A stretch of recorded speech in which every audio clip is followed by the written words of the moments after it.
Você já ouviu falar da história do rei cuja infecção no fiofó mudou o rumo na cirurgia para sempre? Isso mesmo, no fiofó. Esse evento curioso e misterioso é reconhecido por muitos como a Grande Transformação. Vamos mergulhar nas profundezas da história médica para descobrir como um simples problema de saúde tornou-se um marco revolucionário na cirurgia.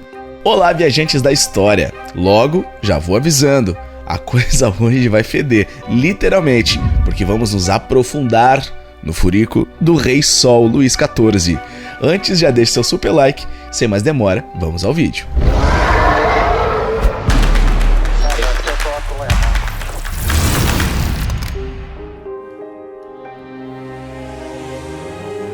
A descoberta no botão. Para quem não sabe, botão é um apelido carinhoso para o fiofó, ou como queiram chamar, furico mesmo.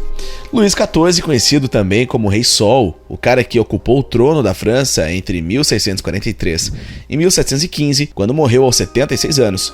Enquanto não estava resolvendo burocracias e cuidando de seu reino, adorava cavalgar, caçar e comer.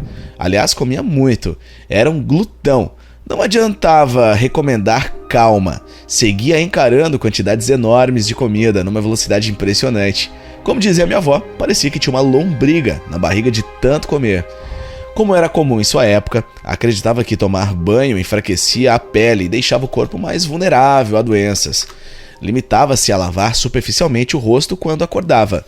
Sua cama era um ninho de pulgas, seu cheiro era insuportável, por mais que vivesse banhado pelos mais caros perfumes.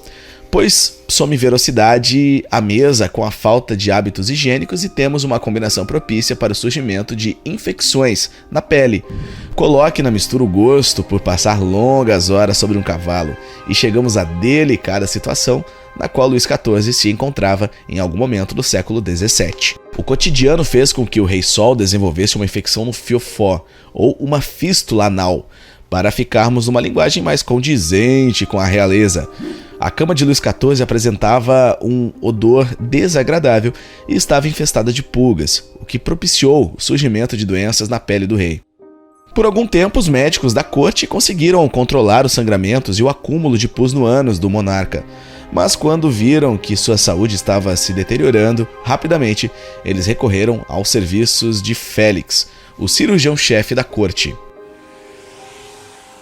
10 anos de sofrimento. O rei sofria há 10 anos com uma fístula que o impedia de levar uma vida normal. Sentar, caminhar e até mesmo montar o cavalo eram atividades extremamente dolorosas para ele. E até mesmo realizar tarefas diárias como de ir ao banheiro se tornou um fardo. Luís XIV tentou todos os tratamentos disponíveis, mas nenhum deles funcionou.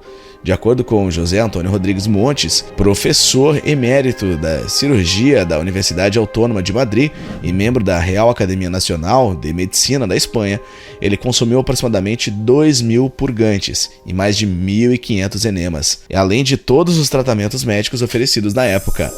Foi então que Claude François Félix de Tassi, o cirurgião-chefe de Luís XIV, convenceu o rei de que uma cirurgia era a única solução para sua condição. No entanto, na época, as condições de higiene eram precárias e muitos dos cirurgiões eram charlatões. Uma cirurgia poderia significar a morte. O Rei Sol estava morrendo. Todo o procedimento foi iniciado em 18 de novembro de 1686. Luís XIV decidiu confiar a habilidade de Claude François Félix de Tassi para procurar sua fístula. Acompanhado por Bessières, cirurgião do rei Daquin Fagon, médico da corte, além de 2 boticários e seu confessor, Tassi realizou uma cirurgia em uma das salas luxuosas do Palácio de Versalhes, usando um bisturi conhecido como bisturi real.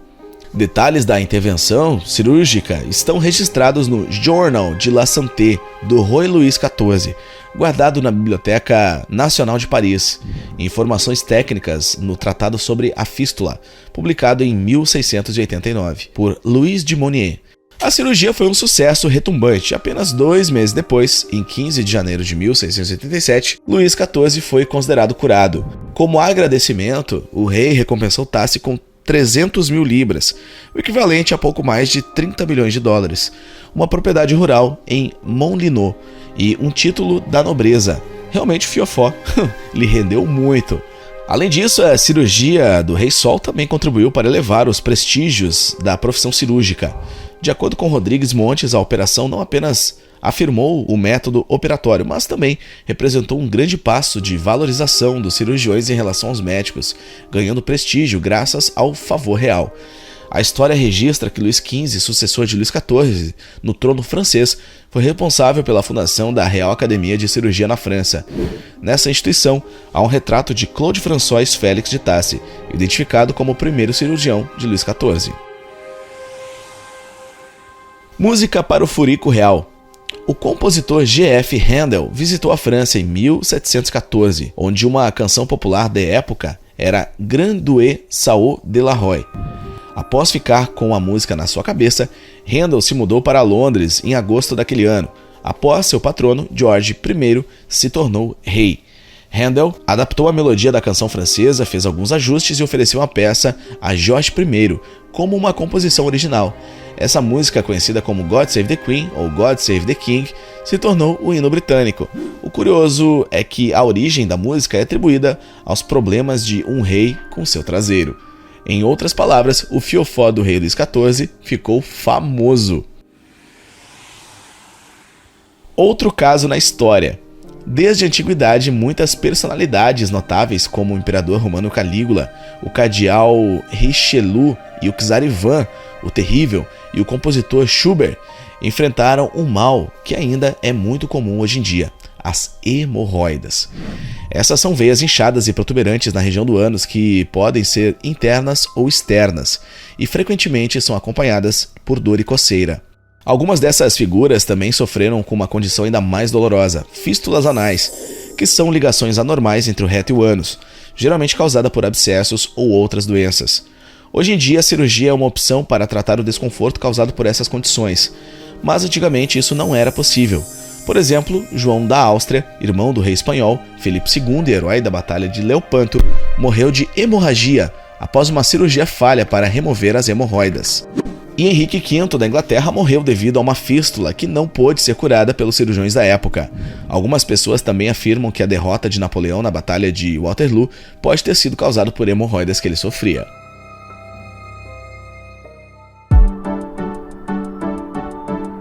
Depois desse vídeo, faça como o Rei Sol. Procure um profissional se você tem um problema no seu fiofó. Em outras palavras, no seu furico. E não saia desse vídeo sem deixar o seu super like, ajuda muito o canal. Um forte abraço e até o próximo vídeo.